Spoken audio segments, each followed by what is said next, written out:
Assalamualaikum warahmatullahi wabarakatuh. Alhamdulillahi hamdan katsiran tayyiban mubarakan fih kama yuhibbu rabbuna wa yardah. Asyhadu an la ilaha illallah wahdahu la syarika lah wa asyhadu anna Muhammadan abduhu wa rasuluhu sallallahu alaihi wa ala alihi wa sahbihi wasallam. Qala Allah subhanahu wa ta'ala ya ayyuhalladzina amanu taqullaha haqqa tuqatih wa la tamutunna illa wa antum muslimun amma ba'd. Alhamdulillah, awalan nashkurullah subhanahu wa ta'ala alladhi a'tana ni'matan wa fursatan alladhi bihi ma nastati an najma fi hadzal makan.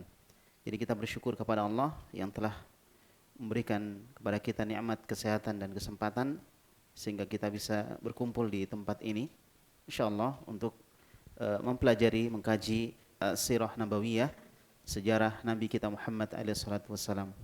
Kita ambil dari kitab Rawdatul Anwar fi Siratin Nabiyil Mukhtar.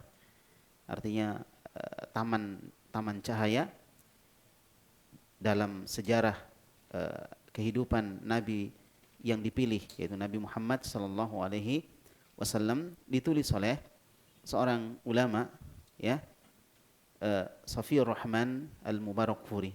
Safiur Rahman Al-Mubarakfuri.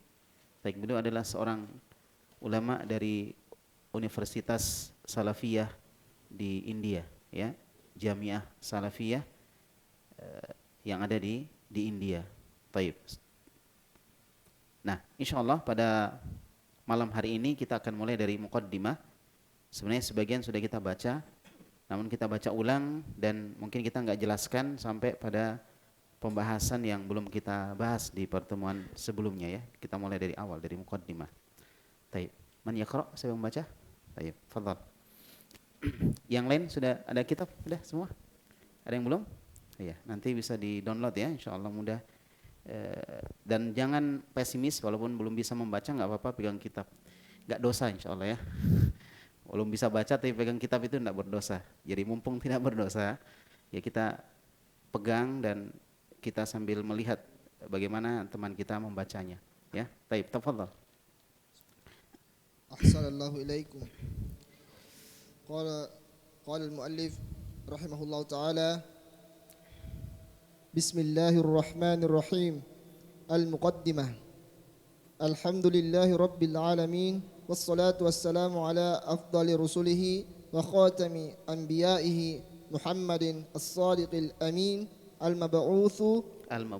المبعوث إلى الأحمر والأسود أجمعين، وعلى آله وصحبه حملة لواء الدين، وعلى من تبعهم بإحسان من الأئمة والهداة والدعاة والأتقياء والصالحين، وعلى كل من سلك سبيلهم إلى يوم الدين. Baik, yakfi. Bismillahirrahmanirrahim. Bismillahirrahmanirrahim, ya. Kita sudah paham insyaallah ini artinya. Alhamdulillahirabbil alamin, segala puji hanya milik Allah Rabb semesta alam. Wassalatu wassalamu ala afdali rusulihi, salawat dan salam kepada Rasul yang paling utama, maksudnya Rasulullah Muhammad, khatami anbiya'ihi, Nabi yang paling terakhir, yang penutup para Nabi, Muhammadis Shadiqil Amin, Muhammad yang shadiq, yang jujur, yang benar, dan yang terpercaya. Al-mab'uthi ilal ahmari wal aswadil ajma'in. Beliau adalah Nabi yang diutus kepada manusia yang berkulit merah atau yang berkulit hitam, ya, seluruh manusia, ajma'in seluruhnya. Wa ala alihi, dan juga kepada keluarga beliau, wa sahbihi, kepada sahabat beliau, hamlati liwa'iddin, yang telah membawa bendera agama, wa ala man tabi'ahum bi ihsanin, dan kepada orang-orang, semoga Allah memberikan selawat kepada orang-orang yang mengikuti mereka, mengikuti Rasulullah dan para sahabat, bi ihsanin, dengan baik, minal a'immah, dari kalangan para imam, wal huda, para pemberi petunjuk, wad duat, para dai, wal atqiya, orang-orang yang bertakwa, was solihin, dan orang-orang soleh, wa ala kulli man salaka sabilahum ila yaumiddin, dan semua orang yang telah mengikuti jalan mereka sampai hari kiamat. Ini sudah kita bahas, ya, di pembahasan sebelumnya. Baik, sekarang kita masuk ke pembahasan baru, masih dalam muqaddimah. Tafadhal, silakan. أما بعد فإن السيرة النبوية من أشرف العلوم وأعزها وأسناها هدفا ومطلبا. طيب. Fa inna siratan nabawiyata, sesungguhnya sirah nabawiyah min asyrafil ulum. Dia termasuk dari ilmu yang paling asyraf, yang paling mulia. Ya, termasuk ilmu yang paling mulia. Ilmu kan banyak ya. Di antara ilmu yang paling mulia itu adalah ilmu sirah nabawiyah. Wa aziyaha, ilmu yang paling utama. Wa asnaha, ilmu yang paling berharga. Sejarah Nabi Muhammad SAW tidak bisa dipandang sebelah mata. Kalau misalnya ada sejarah dari selain beliau, dari orang-orang biasa seperti kita, ya mungkin kita memandang sebelah mata. Tapi sejarah Nabi Muhammad SAW, kehidupan beliau, ya, perjalanan hidup beliau ini sebuah ilmu yang jika dipelajari dia merupakan sebuah ilmu yang mulia, yang utama, yang berharga. Hadafan wa matlaban, baik dari sisi tujuan maupun sesuatu yang dicari. Ilmu ini ilmu yang tujuannya baik, tujuannya mulia, tujuannya indah. Demikian pula dia merupakan sesuatu yang dituntut, yang selalu kita cari. Ya, kenapa? Ayo kita lihat alasannya. Tafadhal, silakan. Biha ya'rifur rajulul muslimu ahwala dinihi wa nabiyhi. Baik. Terus lanjut. Wa ma syarafahu Allah ta'ala bihi min arumatil asli wa karamil muhtaddi. Min arwamati.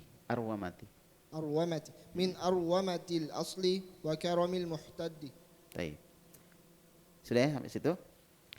Biha ya'rifur rajulul muslim ahwala dinihi wa nabiyhi. Dengan ilmu itu, dengan ilmu sirah nabawiyah, seorang muslim, laki-laki muslim, dia akan bisa mengetahui kondisi keadaan agamanya dan juga nabinya. Itulah sirah nabawiyah, keutamaannya. Ya, kita belajar sejarah Nabi bukan sekedar kita belajar bagaimana Nabi di dalam kehidupan beliau, tapi kita juga belajar tentang agama. Karena Nabi SAW membawa agama. Mempelajari kehidupan beliau adalah mempelajari agama. Jelas ya? Mempelajari kehidupan beliau adalah mempelajari agama. Mempelajari kehidupan beliau berarti mempelajari tentang akidah beliau. Mempelajari tentang tauhid yang beliau dakwahkan. Yang beliau mengatakan kepada orang-orang Quraisy, "Qulu la ilaha illallah tuflihu." Hendaklah kalian mengucapkan la ilaha illallah, maka kalian akan beruntung. Beliau termasuk di antara nabi yang Allah sebutkan, "Walaqad ba'atsna fi kulli ummatin rasula an i'budullaha wajtanibut taghut." Sungguh telah kami utus kepada setiap kaum itu seorang rasul untuk mengajak mereka menuju kepada jalan Allah dan meninggalkan sesembahan selain Allah Subhanahu wa taala. Maka dengan mengenal sirah nabawiyah akan kita mengenal agama kita dengan baik, dengan benar. Terjadinya masalah-masalah yang bertentangan dengan ajaran Nabi SAW dari perkara kesyirikan, perkara bid'ah, perkara maksiat, ini disebabkan mereka tidak mempelajari bagaimana sejarah kehidupan Nabi SAW. Terjadinya kesalahan di dalam dakwah, manhaj. Ya, ini juga disebabkan karena tidak mempelajari tentang sejarah Nabi SAW. Mana yang pertama beliau dakwahkan dan mana yang paling utama beliau dakwahkan. Tidak dilihat. Sehingga orang berdakwah dengan caranya sendiri. Taib. Nah, inilah keutamaan sirah nabawiyah. Dengan sirah nabawiyah kita akan mengetahui dan mengenal Nabi kita Muhammad, sekaligus kita mengenal agama kita, agama Islam. Aisyah radhiyallahu anha ditanya oleh oleh orang lain ketika dia ditanya bagaimana akhlaknya Rasulullah, maka beliau Aisyah radhiyallahu anha mengatakan khuluquhu al-Quran. Akhlaknya Rasulullah adalah Al-Quran. Maka kalau melihat Nabi berarti kita sedang melihat Al-Quran itu dipraktekkan. Dan banyak orang sekarang ini yang mengartikan, menerjemahkan Al-Quran sesuai dengan kemauannya sendiri, sesuai dengan akalnya sendiri, tanpa melihat bagaimana Nabi SAW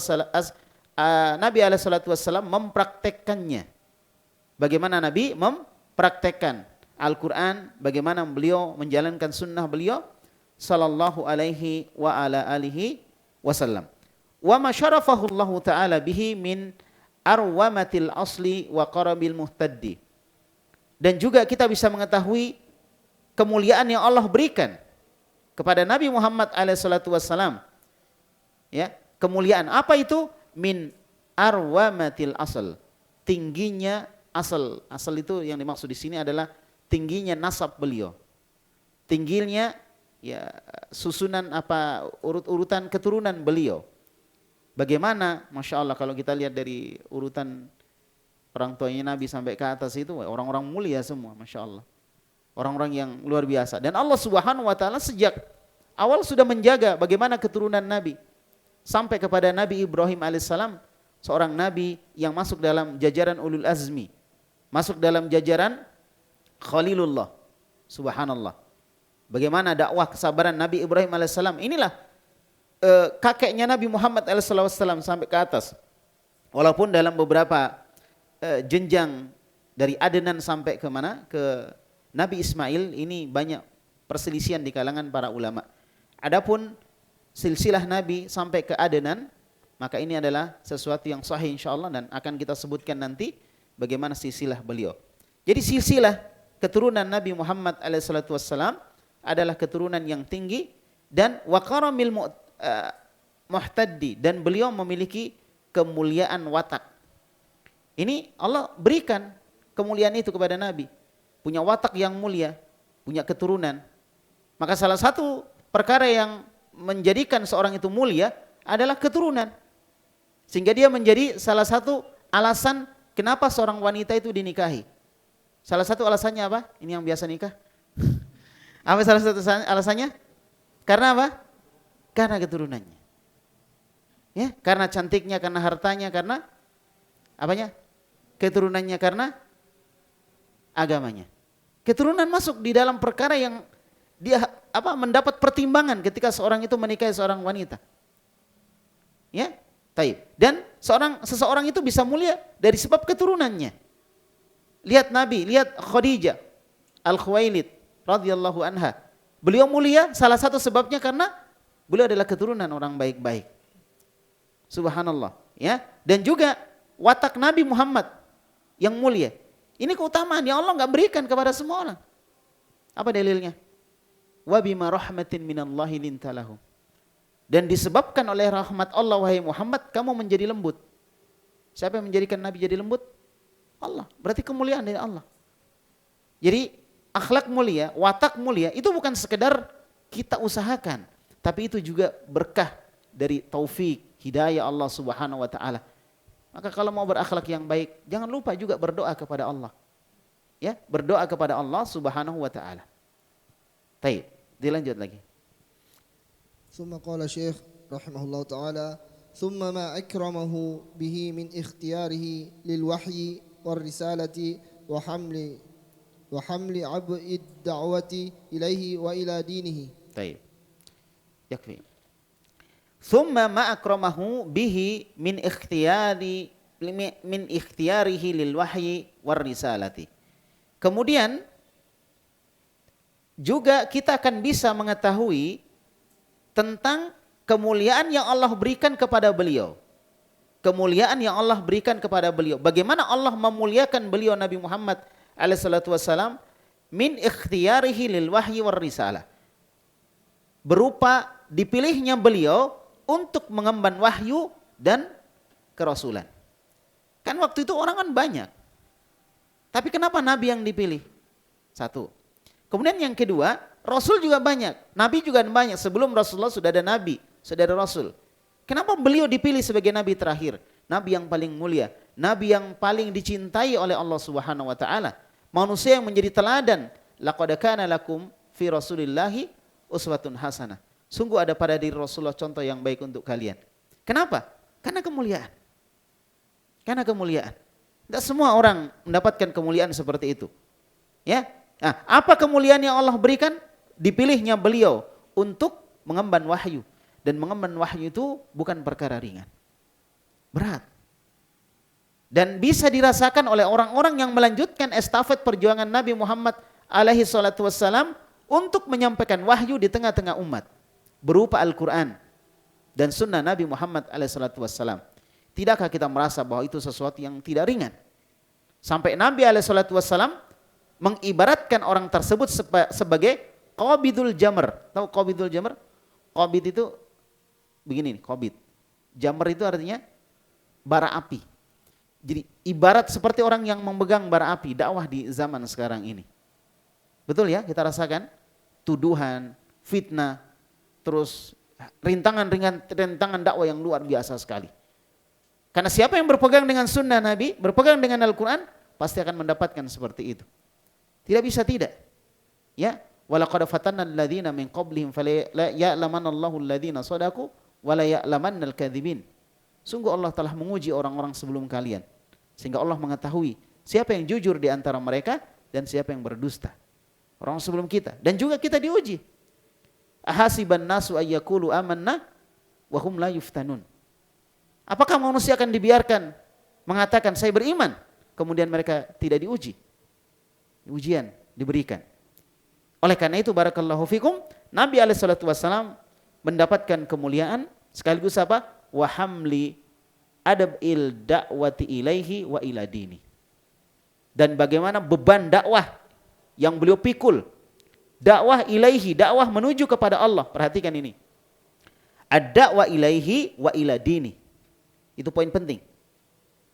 Di mana Nabi berdakwah mengajak kepada Allah dan mengajak kepada agama. Ini namanya dakwah. Nanti kita lihat sejarah beliau, bagaimana beliau berdakwah. Beliau sama sekali tidak pernah mengikuti dirinya dari sisi beliau sebagai manusia. Tapi mengikuti beliau dari sisi risalah yang diturunkan Allah Subhanahu wa taala. Jadi dakwah itu mengajak kepada Allah. Adapun lembaga, yayasan, apalagi ormas dan lain sebagainya, ya.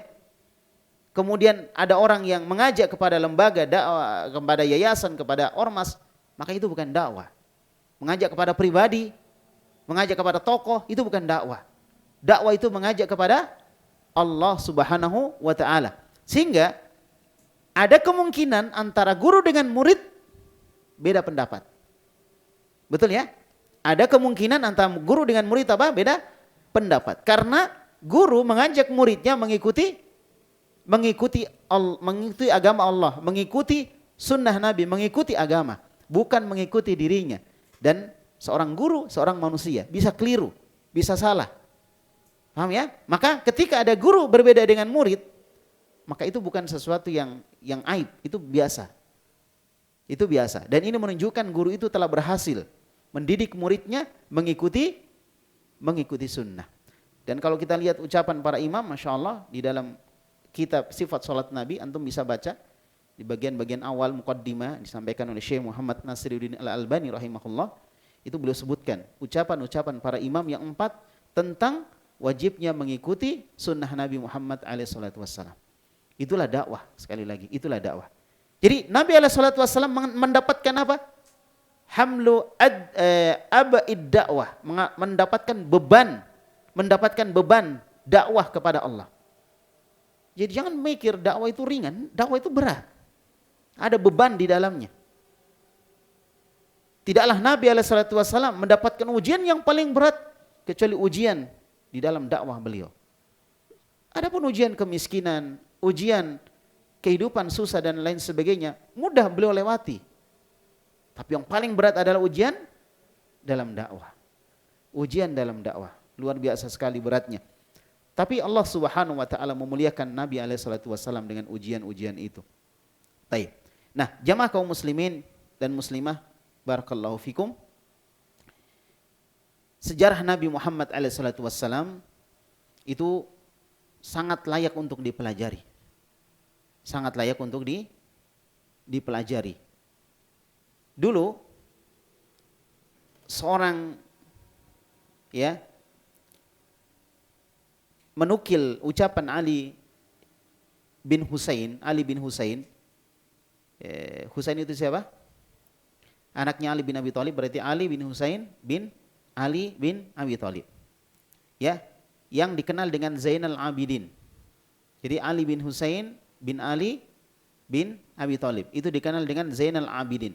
Apa dia bilang dalam kitab Al-Jami'ul Akhlaq Ar-Rawi? Kata beliau, kunna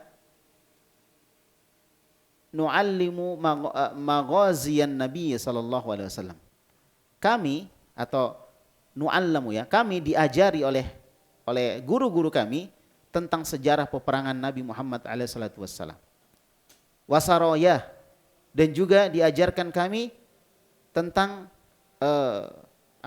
perjalanan beliau. Kama nu'allamu surah minal Qur'an, sebagaimana kami diajari tentang surah di dalam Al-Qur'an. Berarti apa? Perhatian ulama salaf terhadap sirah nabawiyah. Beda enggak dengan kita? Beda sekali. Kita kalau belajar sirah nabawiyah santai. Dulu orang diajari sirah nabawiyah itu seperti orang diajari Al-Qur'an. Ya. Menunjukkan bahwa sirah nabawiyah itu penting sekali. Sampai Imam Az-Zuhri rahimahullahu ta'ala, beliau mengatakan, fi ilmil maghazi ilmul akhirah wad dunya. Dalam ilmu tentang sejarah Nabi, itu ada ilmu akhirat sekaligus ilmu dunia. Di dalam sejarah Nabi Muhammad alaihi salatu wassalam. Ya. Nah, oleh karena itu barakallahu fikum, hendaklah seorang punya perhatian terhadap ilmu sejarah Nabi kita Muhammad sallallahu alaihi wa ala alihi wasallam. Taib. Disebutkan oleh Ubaidullah bin Utbah, ya, ketika menceritakan tentang majelisnya Abdullah ibnu Abbas. Ubaidullah ibnu Utbah rahimahullah, beliau mengatakan tentang majelisnya Abdullah bin Abbas. Kenal ya Abdullah bin Abbas, sepupunya Nabi alaihi salatu wassalam. Apa kata Ubaidullah? Walaqad kunna nahduru indahu fayuhaddithunal ashiyah kullaha fil maghazi. Katanya, kami menghadiri majelisnya Abdullah ibnu Abbas itu pada sore hari. Ya, pada sore hari. Dan seluruh waktu beliau dihabiskan untuk mengajar sirah nabawiyah. Waktunya digunakan untuk mengajar sirah nabawiyah. Artinya apa? Artinya bahwa ulama kita terdahulu termasuk para sahabat itu punya waktu khusus mengajar sirah nabawiyah. Itulah pentingnya sirah nabawiyah sekali lagi. Ya, taib. Dan kemudian disebutkan di sini bagaimana Nabi alaihi salatu wassalam diuji oleh Allah Subhanahu wa taala. Dengan sirah nabawiyah kita bisa tahu bagaimana ujian Nabi. Satu di antara ujian Nabi Muhammad SAW yang beliau sendiri menceritakan tentang itu, ya, yaitu hari yang sangat berat, hari yang sangat benar. Sampai Nabi SAW, ya, diceritakan oleh Aisyah radhiyallahu anha, ya, hal ata alaika yaumun kana ashadda alaika min yaumi Uhudin. Tahukah kalian suatu hari yang hari itu lebih keras, lebih berat daripada hari ketika perang Uhud. Masya Allah. Ya. Ini Aisyah radhiyallahu anha. Taib. Afwan ya, dia bertanya kepada Nabi alaihi salatu wasallam ya. Nabi ditanya oleh Aisyah, katanya hari yang paling berat yang menurut Anda itu lebih berat daripada perang Uhud. Maka Nabi alaihi salatu wasallam mengatakan, qala laqad laqitu min qaumiki ma laqitu. Sungguh aku telah bertemu dengan kaummu. Dengan kaummu. Nah, beliau kemudian menceritakan bagaimana beliau bertemu dengan orang-orang di Taif. Kemudian dakwah beliau ditolak. Itu berat sekali. Waktu itu Nabi dalam kondisi sedih. Meninggal paman beliau, meninggal istri beliau. Lalu beliau pun mendatangi orang-orang Taif untuk mendakwai mereka. Tapi apa jawaban mereka? Mereka malah menolaknya. Ya, mereka malah menolaknya, Masya Allah. Sampai disebutkan Nabi SAW dilempar itu. Kemudian beliau masuk ke semak-semak korma, dilempar sampai berdarah beliau. Sampai datang dua malaikat menawarkan untuk mengangkat gunung Abu Qubaish dan gunung Qainuqa, ya. Ya. Jadi Nabi SAW didatang dua malaikat itu menawarkan kepada Nabi SAW bahwa mereka akan membantu Nabi SAW untuk mengangkat gunung dan ditimpakan kepada kepada penduduk Taif. Akan tetapi Nabi SAW tidak menginginkannya. Nabi tidak menerima tawaran tersebut. Nah, itu salah satu dari bagaimana beratnya dakwah Nabi SAW. Bagaimana dakwah Nabi SAW. Bahkan kata Nabi SAW ketika ditawar itu, bal arju ayyukhrijallahu min aslabihim may ya'budullaha wahdahu la yusyriku bihi syai'a. Itu kata Nabi. Bahkan aku berharap, kata Nabi SAW, supaya Allah Subhanahu wa taala mengeluarkan dari penduduk Taif keturunan-keturunan di mana mereka adalah orang-orang yang beribadah kepada Allah semata dan tidak menduakan Allah dengan sesuatu apapun. Itu contoh dari bagaimana penderitaan Nabi di dalam sejarah beliau. Oleh karena itu nanti insya Allah kita akan bahas itu secara rinci di pembahasan di dalam buku ini. Ya, insya Allah. Taib. Kemudian dilanjutkan. Bismillah. ثم ما قام به صلى الله عليه وسلم من بذل الجهود المتواصلة وما عاناه من البلاء والمحن في هذا السبيل والمحن في هذا السبيل وما حظي به بجنب ذلك من نصرة الله وتأييده بجنود غيبه المكنون وملائكته البررة الكرام وإنزال البركات وخوارق العادات وغير ذلك. طيب يكفي. ثم ما قام به صلى الله عليه وسلم من بذل الجهود المتواصلة. Kemudian juga ya Allah Subhanahu wa taala memuliakan Nabi alaihi salatu wasallam dengan apa yang beliau lakukan berupa mengerahkan segala kemampuan yang mutawasilah, terus menerus. Jadi Nabi nggak pernah berhenti dalam berdakwah, terus menerus. Beliau dicerca, beliau diejek, beliau dihina, beliau dipersekusi istilahnya sekarang ya. Beliau dibully, namun beliau terus bangkit dan terus berdakwah. Tidak pernah berhenti beliau berdakwah kepada Allah Subhanahu wa taala. Dan ketika awal-awal dakwah di Mekah, tidak ada kekerasan yang dilakukan Nabi SAW. Ya, bukan berarti Nabi tidak berani melawan orang-orang kafir Quraisy. Tapi bagaimana dakwah di awal-awal ketika Nabi masih sedikit. Ini pelajaran. Sehingga kita ketika berdakwah di sebuah tempat dan kita masih sedikit sekali, belum dikenal dakwah salafiyah, belum dikenal dakwah sunnah, kita bisa mencontoh Nabi bagaimana beliau dakwah, mengalahnya beliau. Tidak melawan, mengalah beliau, subhanallah. Padahal beliau dalam kondisi dizalimi, tapi beliau mengalah. Tidak seperti kita, masih sedikit dizalimi melawan. Ya, beda dengan dakwahnya Nabi SAW. Beliau tidak melawan. Beliau terus berdakwah. Yang penting dakwah bisa jalan, kan itu intinya. Kalau misalnya ada sebuah masjid termasuk, dilarang kita di situ dakwah, dilarang kita menyampaikan ilmu agama misalnya, dilarang, wah jangan ini, Wahabi ini. Ya misalnya ini misalnya. Tapi insya Allah masjid-masjid rata-rata udah paham ya mana yang benar mana yang salah, dan alhamdulillah dakwah Ahlussunnah tersebar di beberapa masjid. Jadi misalnya di sebuah masjid dilarang, ya mengalah, mundur aja, cari masjid yang lain.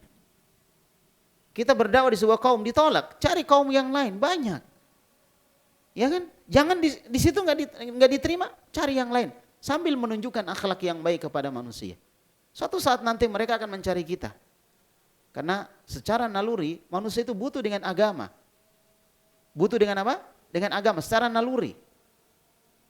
Maka jangan cepat putus asa.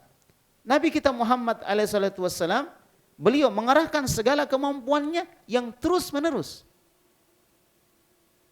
Ada kondisi di mana kita bisa melawan dan ada kondisi di mana kita harus mengalah.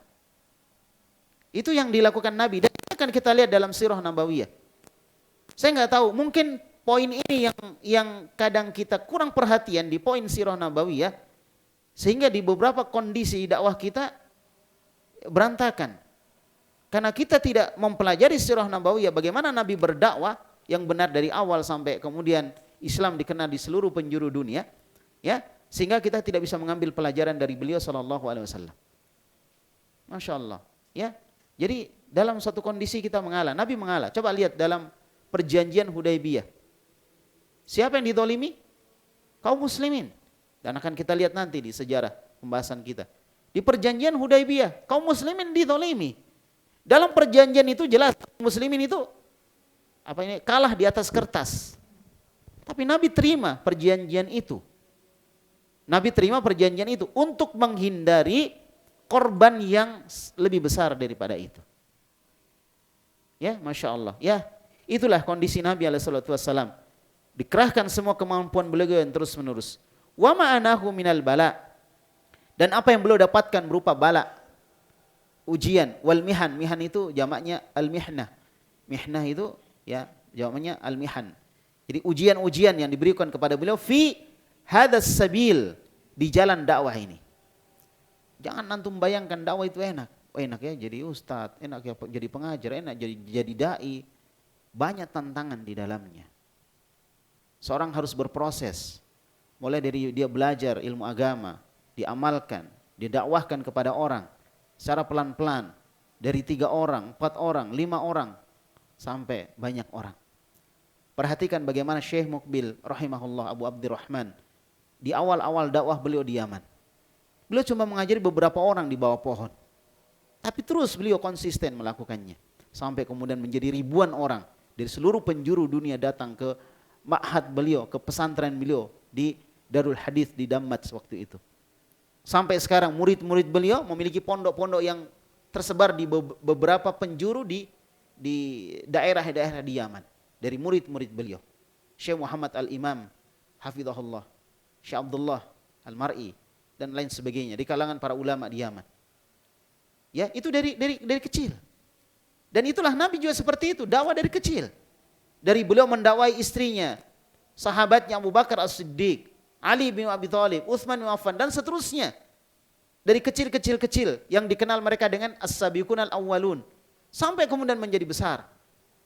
Itulah dakwah. Ada proses di dalamnya. Dan apa yang didapatkan Nabi? Al-bala wal mihan. Ya. Ujian-ujian dari Allah Subhanahu wa taala di dalam dakwah itu. Wa ma hadhiya bihi bijanbi dzalik min nusratillah. Kemudian beliau juga mendapatkan sisi yang lain. Sisi yang lain berupa pertolongan Allah.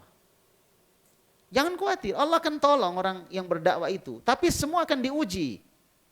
Semua akan diuji. Sekarang antum, Masya Allah, barakallahu fikum. Antum datang ke majelis ilmu. Ini ujian. Antum datang di majelis ilmu ujian. Tidak semudah yang kita bayangkan. Mungkin ada di antara antum untuk hadir di sini. Itu bukan perkara yang ringan. Banyak yang antum harus hadapi. Harus tutup toko misalnya. Ya, nah, harusnya masih bisa buka, dia tutup. Kemudian mungkin harus menghadapi keluarga yang melarang untuk pergi bermajelis taklim dan seterusnya. Ya, mungkin menghadapi macet, menghadapi ini, menghadapi kemalasan dan lain sebagainya. Ya, maka kita kerahkan semua kemampuan kita untuk menghadiri majelis ilmu. Ya, semoga Allah Subhanahu wa taala menjadikan itu sebagai pemberat timbangan insyaallah pada hari kiamat. Dan lihat bagaimana Allah Subhanahu wa taala menolong Nabi Muhammad sallallahu alaihi wasallam wa ta'yidihi, dan menguatkan beliau bijunudin atau bijunudi ghaibihi, dengan tentara-tentara yang kasat mata, tidak terlihat. Al-maknun, ya, tidak terlihat. Al-maknun sama maknanya kasat mata. Jadi di peperangan yang dilakukan oleh Nabi di beberapa kejadian itu pasukan Nabi sedikit. Tapi kenapa Nabi bisa menang? Salah satu sebabnya adalah Allah mengirimkan tentara yang tidak kelihatan. Tapi ada syarat untuk dapat itu. Allah berfirman, in tansurullah yansurkum wa yutsabbit aqdamakum. Kalau kalian menolong Allah, maka Allah akan menolong kalian dan akan menguatkan kedudukan kalian. Sebelum kita dapat pertolongan Allah, harus kita menolong Allah Subhanahu wa taala. Bagaimana cara menolong Allah? Mengamalkan, mempelajari, mengamalkan dan mendakwahkan agama yang diturunkan oleh Allah kepada Nabi Muhammad SAW. Ringkasnya, mendakwahkan sunnah. Itu yang kita lakukan. Kalau ingin dapat pertolongan dari Allah. Nabi SAW mendapat pertolongan Allah karena Nabi taat kepada Allah. Di periode Mekah, Nabi tidak diizinkan untuk berperang, untuk melawan kafir Quraisy. Dan Nabi lakukan itu, Nabi tidak melawan. Walaupun dalam kondisi benar-benar kaum muslimin dihinakan oleh orang-orang kafir Quraisy. Bagaimana Bilal bin Rabah disiksa. Gimana bentuk siksaannya? Dijemur dia di terik matahari, diikat beliau lehernya, ditarik oleh anak-anak kecil. Sampai disebutkan oleh sebagian ahli sejarah bahwa beliau ditaruh batu di atas perutnya beliau, kalau ada daging diletakkan di atas batu itu, maka daging itu akan masak. Saking panasnya kondisinya. Beliau cuma mengatakan ahad, ahad. Subhanallah. Apa kita? Nggak ada apa-apanya dibandingkan. Gak usah dengan Nabi. Dengan Bilal bin Rabah kita sudah nggak ada apa-apanya. Kesabaran beliau. Kesabaran Utsman bin Affan. Yang digulung, ditikar, dibalik, digantung beliau, kemudian diasapi dari bawah. Ya, bagaimana sahabat-sahabat yang lain juga seperti itu. Masya Allah. Dan lain sebagainya dari kalangan para sahabat. Nah itu semua ujian. Inilah kalau kita belajar sejarah, sirah nabawiyah, kita akan dapatkan itu semua. Kita akan tahu bahwa ternyata Islam yang sekarang ini tersebar di seluruh penjuru dunia, ya, itu diawali dari kesulitan dakwah yang dilakukan oleh Nabi dan para sahabat. Taib. Wa malaikatihi al-bararah al-kiram, dan juga Allah mengirimkan para malaikat seperti perang Badar, orang mengirimkan 1000 malaikat di perang Badar. Ya, malaikat yang mulia. Wa bi tawjihihil asbab, dan juga bagaimana Allah memuliakan Nabi dengan menunjukkan kepada beliau sebab-sebab kemenangan, sebab-sebab kejayaan, sebab-sebab dia tertolong. Wa inzalil barakah, dan juga bagaimana Allah menurunkan keberkahan. Di keberkahan itu terletak dalam ketaatan. Kalau kita taat kepada Allah, akan turun keberkahan. Kalau kita durhaka kepada Allah, akan hilang keberkahan. Intinya taat. Jangan selalu menggunakan pikiran kita yang tidak sejalan dengan syariat Allah Subhanahu wa taala. Wa khawarikil adat, demikian pula mukjizat. Khawarikil adat, sesuatu yang menyelisih kebiasaan, mukjizat. Ya, wa ghairi dzalik, dan lain sebagainya. Inilah bentuk-bentuk keistimewaan yang Allah berikan kepada Nabi Muhammad SAW. Ya, termasuk ketika bulan terbelah menjadi 2, ya kan, itu mukjizatnya Nabi Muhammad SAW. Kemudian ketika Isra dan Mi'raj, ya, beliau melakukan perjalanan 1 malam sampai ke Sidratul Muntaha, itu mukjizat Nabi Muhammad SAW. Dan mukjizat yang terbesar yang sampai hari ini masih kita lihat adalah Al-Quran. Jadi Al-Quran itu mukjizat, di mana tidak ada satu orang pun sepandai-pandainya mereka dalam masalah bahasa untuk membuat yang semisal dengan satu surah di dalam Al-Quran, bahkan satu ayat di dalam Al-Quran. Ini menunjukkan mukjizat Al-Quran. Ya, baik. Kemudian dilanjut lagi. Dilanjutkan lagi bacanya di bawah. Wa qad kathura al-ihtimamu. Kathura sebagai apa? Kathura sebagai fi'il madhi, Ustaz. Fi'il madhi, taib. Berarti ihtimam sebagai Fa'il. Hasan. Wa qad kathura al-ihtimamu bihadha al-mawdu'i fi qadimi az-zaman wa hadithihi dirasatan wa kitabatan wa ta'lifan li'annahu 'amalun yanbathiqu min samimil imani wa gharizatil hubbi wattifani illa anna ammatal qa'imina bidzalika lam yufu haqqahu min at-tahqiqi bal adkhalu af'ala yuf'ilu if'alan af'ala bal adkhalu fihi ma wafaqa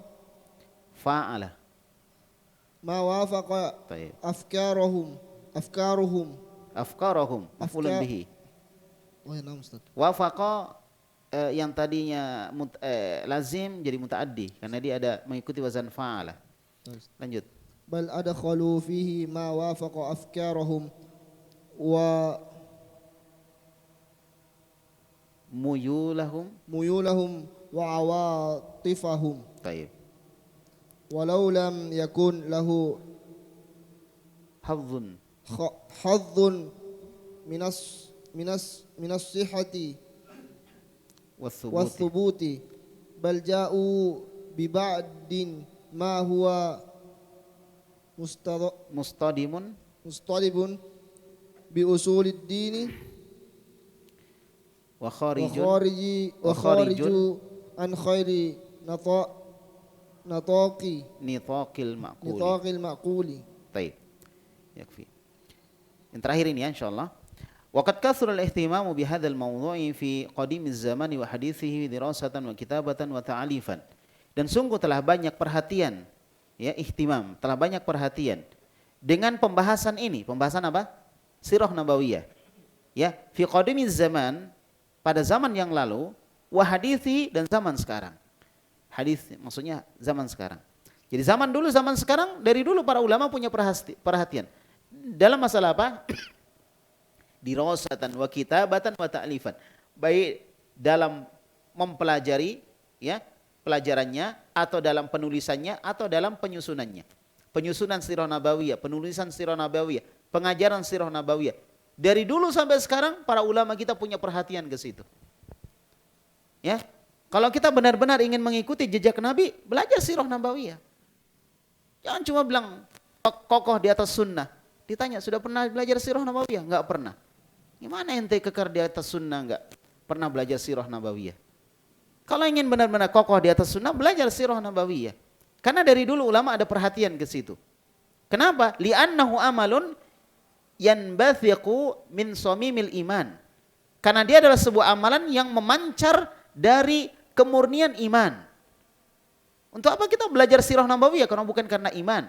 Keimanan kita bahwa Nabi seorang Rasul, manusia terbaik yang patut untuk dicontoh dan diteladani.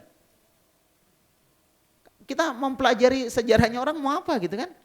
Kalau kita tidak mau mengambil pelajaran dari sejarah itu. Seperti itu. Jadi dia adalah amalan yang memancar dari kemurnian iman. Wa gharizatil hubbi wat tafani. Dan dia merupakan amalan yang memancar dari dalam berdasar dari dalamnya rasa cinta kita kepada Nabi. Lau kana hubbuka shadiqan la ata'tah innal muhibba liman yuhib muti. Kalau cintamu benar, maka kamu pasti akan mengikuti orang yang kamu cintai. Karena orang yang mencintai akan selalu taat kepada orang yang dia cintai. Illa anna amatal qaimina bidzalik lam yufu haqqahu minat tahqiq.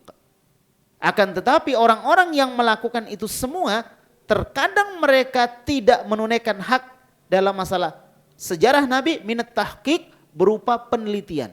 Jadi dia nyampaikan sejarah, ya disampaikan aja, dia nggak peduli ini sejarahnya benar atau enggak. Ya kan? Ini sejarahnya benar atau tidak. Sebagaimana di sebagian kisah-kisah Nabi yang tidak benar, ya kan? Dikisahkan begini dan begitu. Itu benar atau enggak?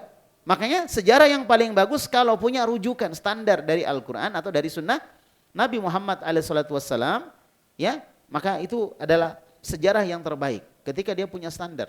Kenapa? Karena agama kita ini ada sanad, ada para periwayat yang kita melihat kekuatan sebuah riwayat dari itu. Sejarah Nabi Muhammad SAW dijaga dengan riwayat-riwayat itu, dengan sanad yang ada. Nah, cuma itu. Walaupun kadang orang semangat di dalam menyusun buku-buku sejarah, namun terkadang mereka tidak memperhatikan poin tersebut. Tidak memperhatikan poin tersebut. Bal adkhalu fihi ma wafaqa afkarahum. Akan tetapi mereka memasukkan ke dalam apa? Ke dalam sejarah itu apa yang sesuai dengan pemikiran mereka. Wa muyulahum, sesuai dengan tendensi mereka. Wa awatifahum, sesuai dengan perasaan sentimen mereka. Walau lam yakun lahu hadzun minat siha wa thubut. Walaupun apa yang mereka sampaikan tidak ada bagiannya dari kesahihan dan kekuatan dalil. Jadi walaupun enggak sahih mereka sampaikan, yang penting sesuai dengan pemikirannya. Bal ja'u bi ba'dhi ma huwa mustadimun bi usulil din wa kharijun an haizi nitaqil ma'qul. Bahkan sebagian mereka, bahkan mereka datang dengan sebagian yang bertentangan dengan pokok-pokok agama dan keluar dari ranah nitaqil ma'qul, ya, ucapan yang masuk akal. Taib nanti akan kita jelaskan setelah Isya.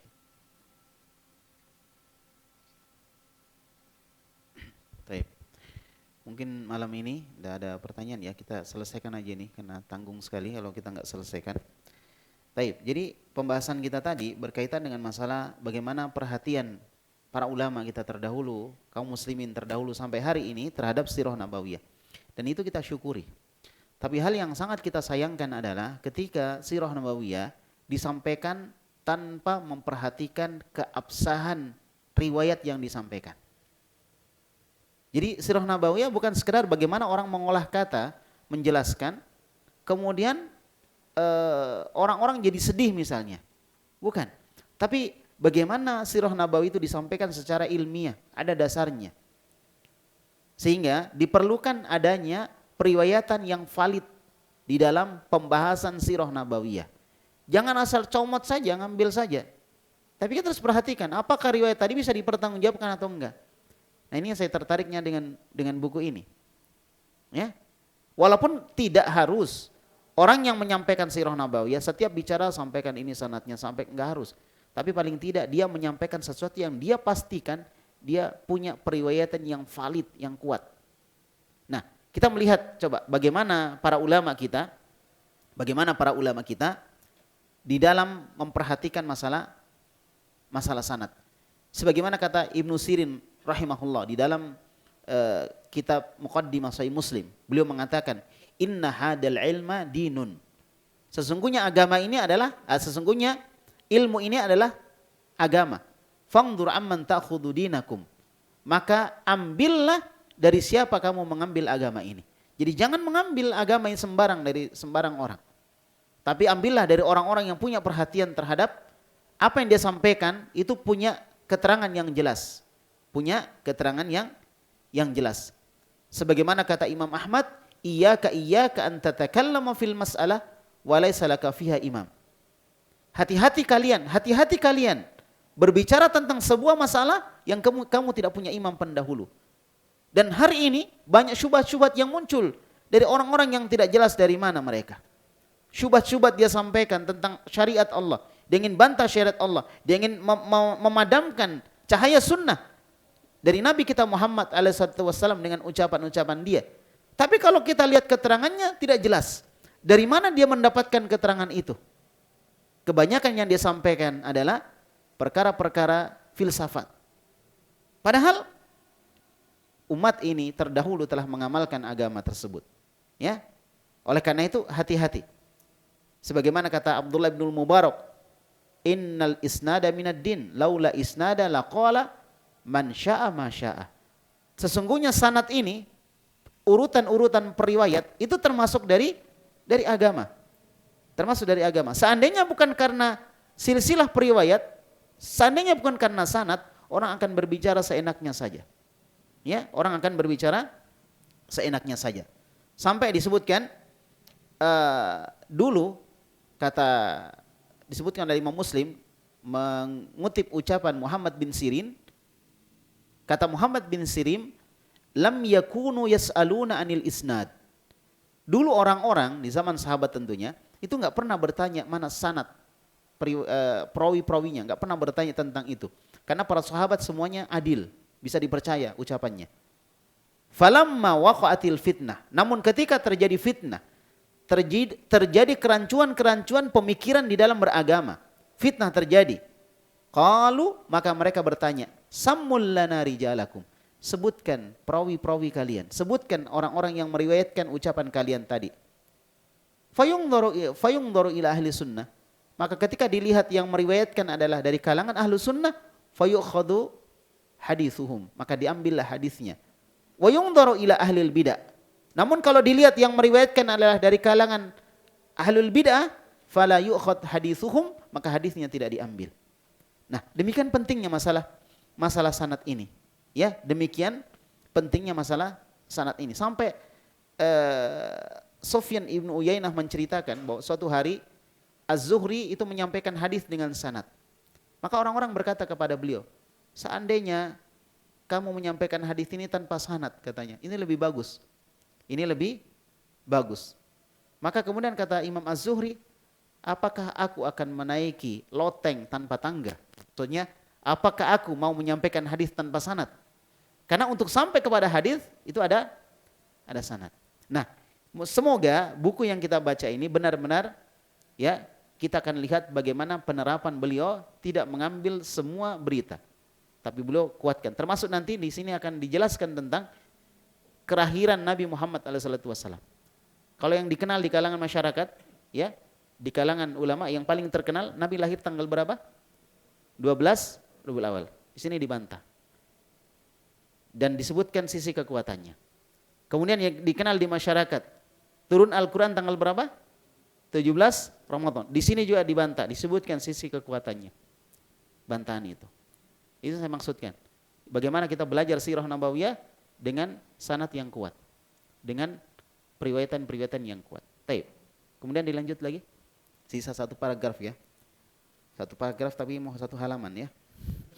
Silakan, tafadhol.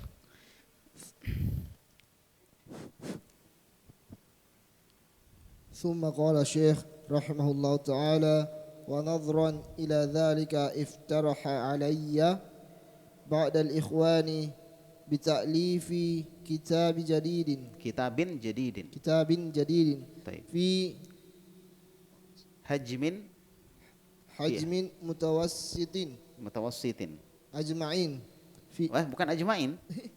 Mutawassitin ajma'a. فيه ما Atau هو bisa juga ajma'u ya, karena fi'il mudhari, ajma'u fihi. Taib. أجمع فيه ما هو ثابت ومعترف به عند أئمة هذا الفن Taib. مع Mura'ati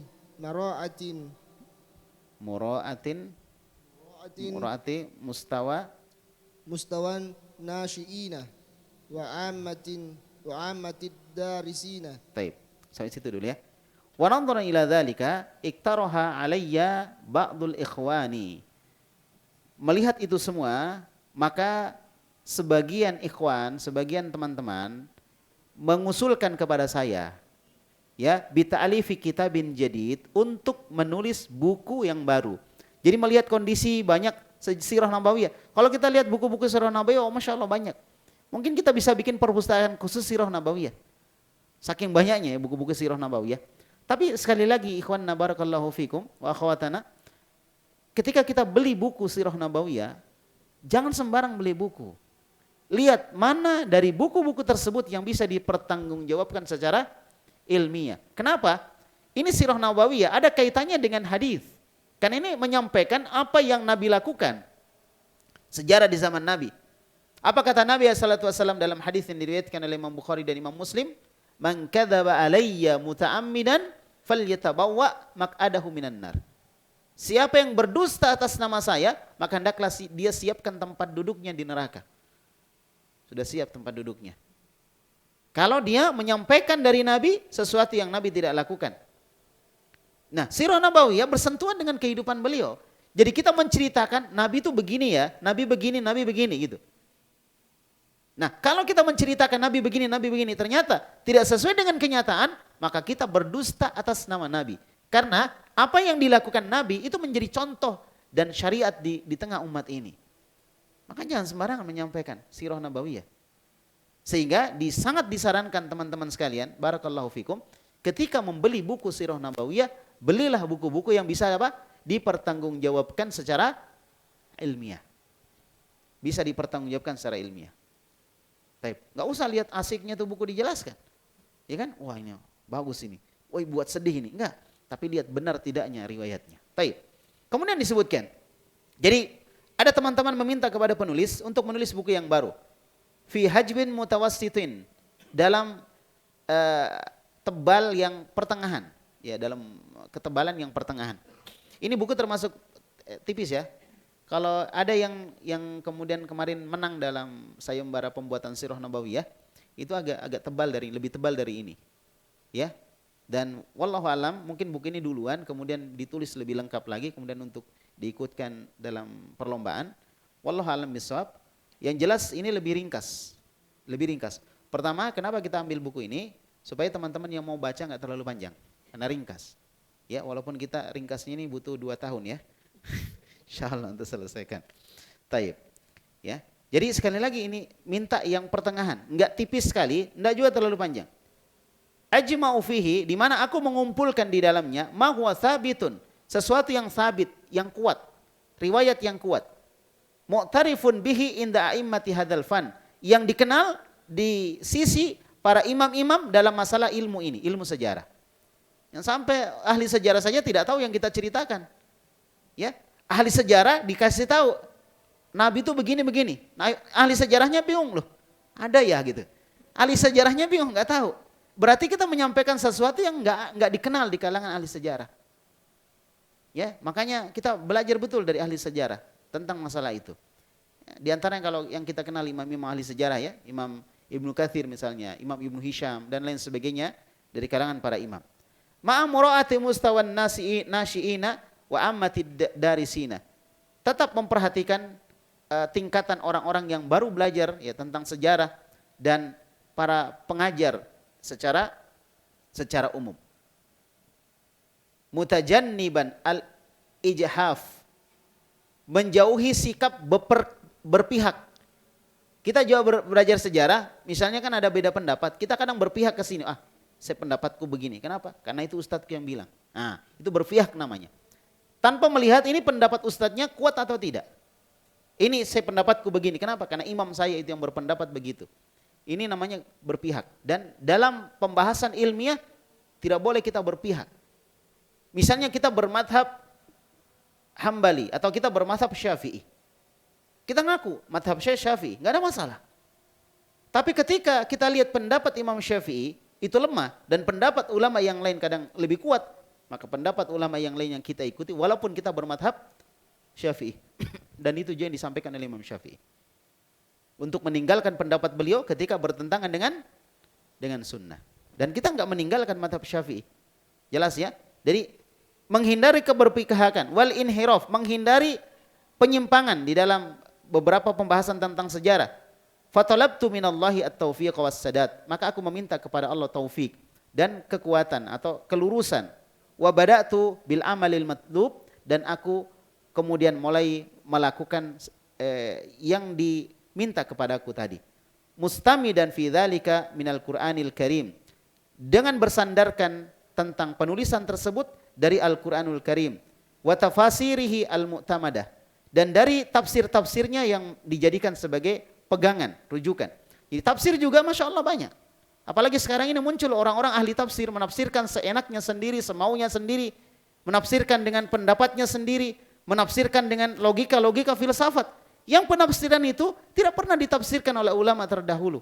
Na'udzubillahi min dzalik. Ini kekeliruan di dalam menafsirkan. Ya, dia cuma lihat dari sisi bahasa, tapi tanpa melihat apa yang ditafsirkan ulama terdahulu. Makanya teman-teman kalau ingin menafsirkan sesuatu misalnya dari Al-Quran, lihatlah penafsiran ulama terdahulu. Jangan langsung ditafsirkan menurut akal kita sendiri.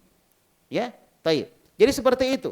Dengan melihat Al-Quran dan tafsir-tafsir yang dijadikan sebagai pegangan. Banyak juga tafsir tapi nggak bisa jadi pegangan. Tafsir misalnya yang dibuat oleh seorang ahli adab, ya kan? Dia bukan mufassir tapi ahli adab misalnya. Kemudian dianggap sebagai ulama. Ya ini bukan tafsir yang jadi pegangan. Kalau ingin mengajarkan tafsir, tafsir yang jadi pegangan. Tafsir Jalalain, tafsir Ibnu Katsir, tafsir Al-Qurtubi, tafsir apalagi misalnya ya As-Sa'di dan lain sebagainya. Ya As-Sa'di pun sebenarnya merujuk kepada sebelumnya. Itu tafsir-tafsir yang jadi rujukan, jadi pegangan. Yang tafsir ditulis oleh ahli adab, nggak tahu gimana tafsir yang benar, kemudian dia menulisnya. Ya, dan kemudian dijadikan rujukan. Nah, ini keliru. Harus dicocokkan tafsir dia dengan tafsir ulama sebelumnya. Nah, demikianlah yang beliau lakukan. Demikian yang beliau lakukan. Tsumma min kutubis sunnati wassirah. Demikian pula aku menjadikan rujukan dari buku-buku sunnah, buku-buku sunnah maksudnya buku-buku hadis dan juga buku-buku sejarah. Ya, mustafidan bima yujadu fiha minal qara'in. Dan mengambil faedah dari apa yang didapatkan di dalam buku-buku tadi berupa qarinah. Qarinah apa ya bahasa Indonesianya? Qarinah itu tanda-tanda, ya, tanda-tanda atau hubungan-hubungan. Ya, wasyahadat dan bukti-bukti ad-dakhilah secara intern wama yuhitu biha minasyahadat, dan semua yang mencakup bukti-bukti al-kharijah dari luar. Bukti-bukti dari dalam, maksudnya dari dalam dalil, dan bukti ekstern dari luar. Apa bukti ekstern? Bukti-bukti yang dilihat yang sekarang. Misalnya ada bukti penelitian misalnya.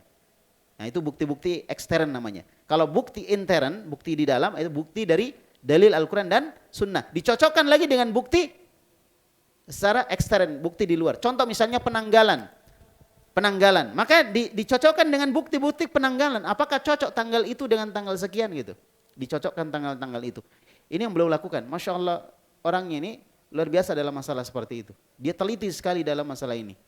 Ya, taib. Kemudian, wama ikhtisar, dan tetap memperhatikan belum sampai situ ya. Wa athartu an takuna al-ibarah makhudatan minar riwayat, dan aku memilih ungkapan-ungkapan yang diambil dari riwayat-riwayat tadi. Jadi enggak sembarang membahasakan. Bahasa yang dia pakai adalah bahasa dari riwayat yang ada. Wa kalamil awail, dan ucapan orang-orang terdahulu. Biqadaril imkan, sesuai dengan kemampuan. Wa mal ikhtisar wal ikhtiyar.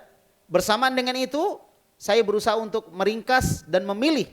Wa arju anni qad addaitul matlub, dan saya berharap semoga aku telah menunaikan apa yang diminta ila haddin qarib, semaksimal yang bisa saya lakukan. Wa ad'ullaha subhanahu ayyang fa'abihil muslimin, dan aku meminta berdoa kepada Allah agar memberikan manfaat dengan ini seluruh kaum muslimin. Wa ij'aluhu khalisan li wajhatil karim, dan semoga aku melakukan ini, ya, menjadikan ini sebagai sesuatu yang ikhlas, mengharapkan wajah Allah yang mulia. Wa sallallahu ala khairi khalqihi Muhammadin wa baraka wa sallama. Semoga Allah memberikan selawat kepada manusia yang terbaik, makhluk terbaik Muhammad sallallahu alaihi wasallam, dan memberikan keberkahan dan keselamatan kepada beliau. Ditulis oleh Sofiur Rahman Al-Mubarakfuri, ya, pada tanggal 1 bulan 1, berarti bulan berapa? Muharram tahun 1414. Berarti berapa tahun yang lalu? 1414. Sekarang 1442. Ya, sekitar 28 ya, 28 tahun yang lalu. Taib, naktafi, kita cukupkan insyaallah, dan pada pembahasan akan datang kita akan mulai masuk kepada nasab Nabi kita Muhammad sallallahu alaihi wasallam. Nasab beliau, kemudian awal-awal kehidupan beliau dan kondisi beliau sebelum beliau diangkat menjadi nabi. Insyaallah pembahasan sirah nabawiyah pembahasan yang sangat menarik sekali, akan memberikan banyak motivasi dan pelajaran untuk kita semuanya, ya. Makanya saya mengharap kepada teman-teman yang belum mengkopi buku Raudhatul Anwar untuk mengkopinya atau mendownloadnya dan ditaruh di HP supaya ada kegiatan kita untuk mencoret-coret, ya, dengan terjemahan-terjemahan yang bisa kita lakukan. Baik, demikian insyaallah pada malam hari ini, dan mohon maaf kita tidak bisa bertanya jawab karena waktu sudah menunjukkan pukul 19.35. Semoga Allah Subhanahu wa taala memberikan taufik kepada antum semua, dan semoga antum selamat sampai di rumah, ya, sampai tujuan insyaallah. Tetap hati-hati dan berdoa kepada Allah semoga Allah menjaga antum semua, ya, dari segala keburukan. Amin ya rabbal alamin. Subhanakallahumma bihamdik asyhadu an la ilaha illa anta astaghfiruka wa atubu ilaik. Wassallallahu ala nabiyina Muhammad wa ala alihi wa sahbihi wasallam, wa akhiru da'wana alhamdulillahi rabbil alamin. Assalamualaikum warahmatullahi wabarakatuh.